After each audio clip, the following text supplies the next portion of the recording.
She's a mover and a shaker, no question at all. But North Korea is a patriarchal society, and the lineage has been patriarchal, it's been men only. North Korea isn't exactly known for its emphasis on gender equality, so could Kim Yo Jong really succeed her brother Kim Jong Un? Not only could she actually take over the top spot, but she might become the most powerful ruler North Korea has ever seen. New technology.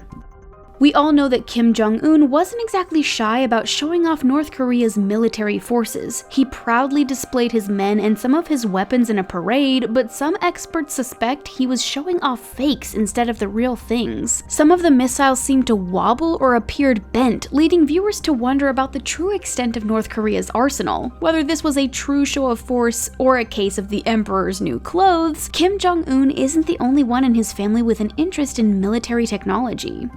Young Lee is an expert on the Koreas and claims that Kim Yo Jong is just as interested in these devices as her brother, if not more so. Since she'll be put in a position where she has to prove herself, she may choose to do so by testing new technology in potentially hazardous places. It's clear she isn't afraid of opposing shows of force and has the motivation needed to ensure her own gear is of the highest caliber.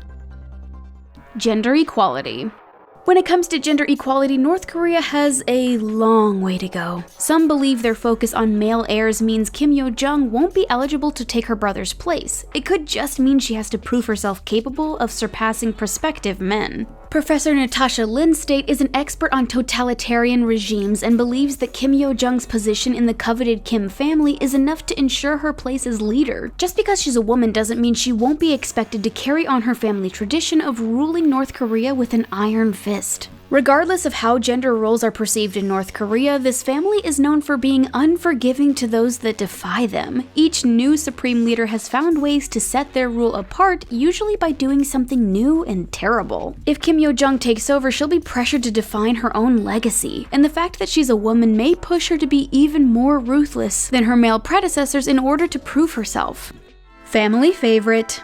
The Kims keep a lot of their lives shrouded in secrecy, but what we do know is that it seems as though Kim Yo Jong is the most qualified to become the new leader. Kim Jong Chol is the older brother of both Kim Jong Un and Kim Yo Jong and was deemed unfit to rule by their late father, Kim Jong Il. Kenji Fujimoto wrote in I Was Kim Jong Il's Cook that the late leader said Kim Jong Chol was no good because he is like a little girl, which makes it all the more ironic that Kim Yo Jong may soon surpass his favorite son as supreme leader. Then there's her half-brother, Kim Jong Nam, the eldest, who dishonored the Kim family during an attempt to visit Tokyo Disneyland with a falsified passport. He passed away under mysterious circumstances, making Kim Jong Il's other remaining heir Kim Sol-sung. But it's Kim Yo Jong who her father pushed towards success and is by far the most suitable one in her family to take on the role. Military strategy.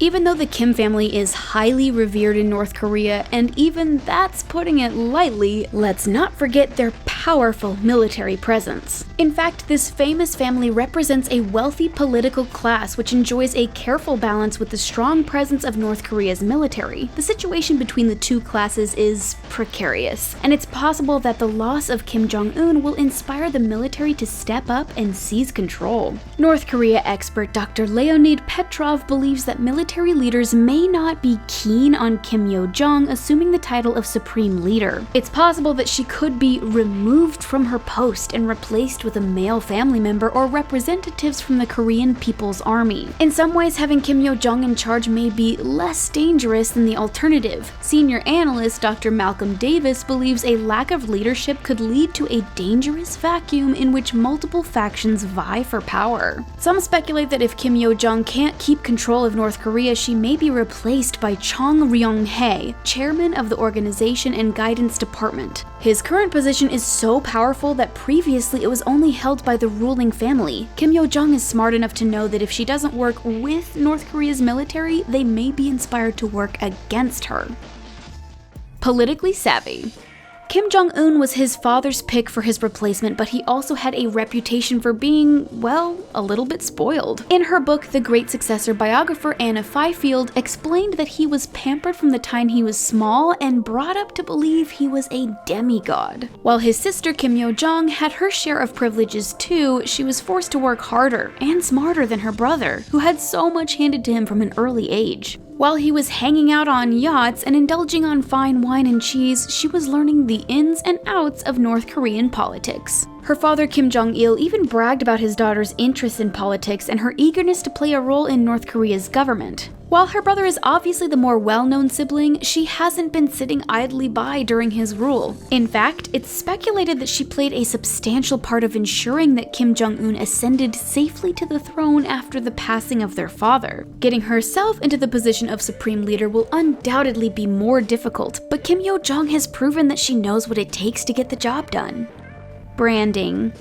Not only is the Kim family wealthy and powerful, but to the people of North Korea, they're more than just mere mortals. They even tell legends about them, like that Kim Jong Il's birth on the sacred Mount Paektu was marked by a new star and a double rainbow appearing in the sky. Wow, so intense. When he played at Pyongyang's first golf course, he apparently scored 38 under par, including 11 holes in one. Meanwhile, Kim Jong Un was so advanced that he didn't have to use the bathroom and recovered an hour of time that was stolen from North Korea by Japan back in 1919. Needless to say, there are a lot of creative marketing regarding the Kim family, and Kim Yo Jong has been a part of it, particularly where her brother was involved. As the head of the propaganda department of the Workers' Party, she was responsible for cultivating Kim Jong Un's image and making sure his miraculous feats were in keeping with the Kim family image. She knows what it takes to maintain the brand and what an important part propaganda plays in the current government of North Korea.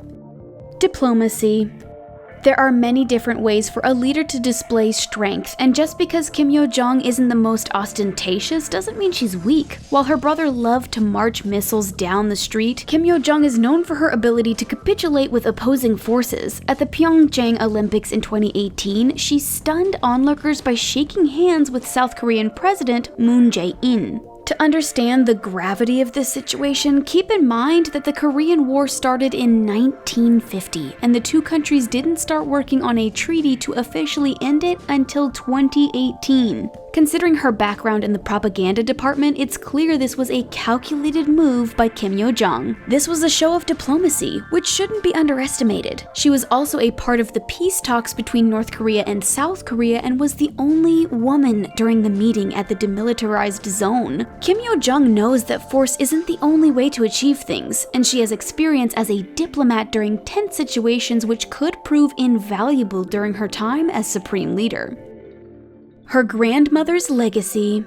Yes, the men of the Kim family have some distinct advantages, but Kim Yo Jong wouldn't be the first famous woman in her family. Kim Jong Suk was the first wife of former leader Kim Il Sung, making her Kim Yo Jong's grandmother. Like other members of this famous family, her past has been edited so much that it's hard to know what's true and what's just clever marketing. But what we do know for sure is that Kim Jong Suk was an important figure to the people of North Korea, and even though she's no longer around, her legacy hasn't been forgotten. In fact, it's still a huge part of daily life in North Korea, and her story is still prominent in the news cycle. Her story proves that it's possible for a woman to be revered in North Korea, and the fact that Kim Yo Jong is her granddaughter can only help her take over as supreme leader.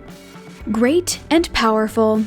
We know that Kim Yo Jong played an important role in assuring her brother became leader of North Korea, but her duties didn't end there. She was by his side during his rule and did a lot of work behind the scenes to keep things moving. Many people suspect that she did even more for her brother than we realize, and that she was pulling the strings while he acted as a figurehead. Kim Yo Jong positioned herself to have constant access to the supreme leader of North Korea, and that is not a coincidence. In fact, some people have already considered her to be the unofficial second in command even before her brother was reported ill. Allegedly, once he was incapacitated, she immediately took over state duties in his stead and doesn't plan on giving them up unless he makes a full recovery. Kinda makes you wonder who's really been in control of North Korea all this time, and how well she's safeguarded herself against possible usurpers. Outside supporters. There's a reason that North Korea is frequently referred to as the Hermit Kingdom. This country tends to stay secluded from the rest of the world, which is why it's often difficult to get accurate information about what's really going on. North Korea may not want other countries to interfere, but that means it misses out on a lot of benefits that come with cooperation. Prior to falling ill, Kim Jong Un had famously spoken with United States President Donald Trump. Although their interactions were highly publicized, Kim Yo Jong was there as well and spoke of the friendship between the two men. It seems as though Kim Yo Jong is intent on continuing her brother's effort to forge a working relationship with the US. She's also made an effort with South Korea, which is an unprecedented political maneuver. North Korea has been self-contained for so long, but it's possible Kim Yo Jong will soon have some powerful allies to call on. Do you think that Kim Yo Jong will end up succeeding her brother as leader of North Korea? If so, do you think she will be a more effective leader? Share your thoughts and predictions with us in the comment section, and don't forget to click on the subscribe button for more new videos from us here at The Taco. We'll see you next time.